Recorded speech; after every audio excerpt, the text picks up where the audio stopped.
How does Rachel Reeves' budget impact Black Brits? Or should we talk about how the OBR, the Office of Budget Responsibility, dropped Rachel's budget before Rachel? So every time I say OBR in this video, they deserve maybe a slap on the wrist. Every time the government drop a new budget, we hear things like, we are here to help the average person, the working people. We're going to support family. But when you actually read the Treasury documents, when you read the OBR analysis, when you look at ethnicity data, it helps you understand how a budget like this impacts Black Brits. Before we dive into the budget, I think we need a little bit of context, because as much as yes, the budget affects everyone, I want to knuckle down into how it affects the Black community more specifically, because budgets impact different facets of society.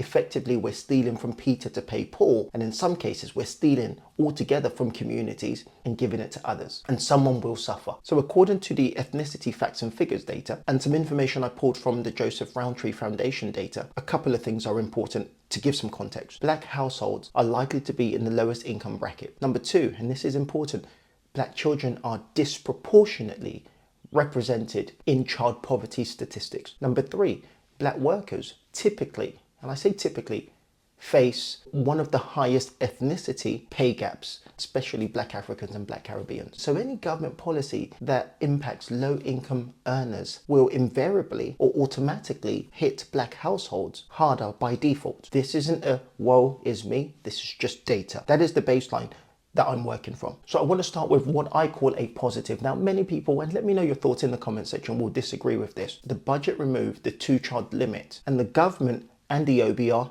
slap on the wrist every time I say OBR, predict that this would lift around 450,000 children out of poverty over the next parliament. So what does this have to do with the Black community specifically? Because Black low-income households are overrepresented amongst families with a large number of children. That is what the data suggests. They are also overrepresented amongst universal credit claimants in many deprived areas. But this effectively means this one single policy, this one simple change, will disproportionately help Black families. I would go as far as to say it's one of the most progressive anti-poverty moves we have seen in years. And many people will say, well, if you can't afford to have children, you shouldn't have them. But the truth is, we have them. And where is your empathy? I'd love to hear your thoughts in the comment section, actually. So take back the comment about where is your empathy. Let me know your thoughts. Should we have scrapped or should we have removed the 2-child limit on universal credit? Now let's dig deeper into the rest of the budget. I wasn't expecting much, and it didn't deliver, to be honest with you. It was like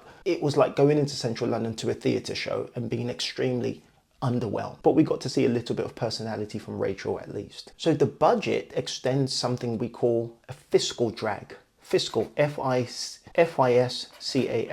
Fiscal drag. And the fiscal drag effectively means the government will freeze tax thresholds while wages rise. And that's a problem because it means more workers will get dragged into higher tax bands. More of your pay or your salary is taxed, even if your purchasing power has actually fallen or reduced. Yes, it will raise billions of pounds, which was effectively what this budget was about, raising taxes and raising money, but under the pretense that we're not really raising taxes. The OBR pretty much indicate that millions of people will pay more tax because of these threshold freezes. If I swing this back to the Black community, the truth is this: social media might depict something else, but the truth and the data shows that Black workers are overrepresented in low-income wage jobs, low-paid roles, more public-facing service jobs, areas and sectors with small wage increases. And we can have a conversation about this later. In fact, it's something that I do want to discuss with us, why we have a heavy concentration in areas with high living costs. So for any Black families,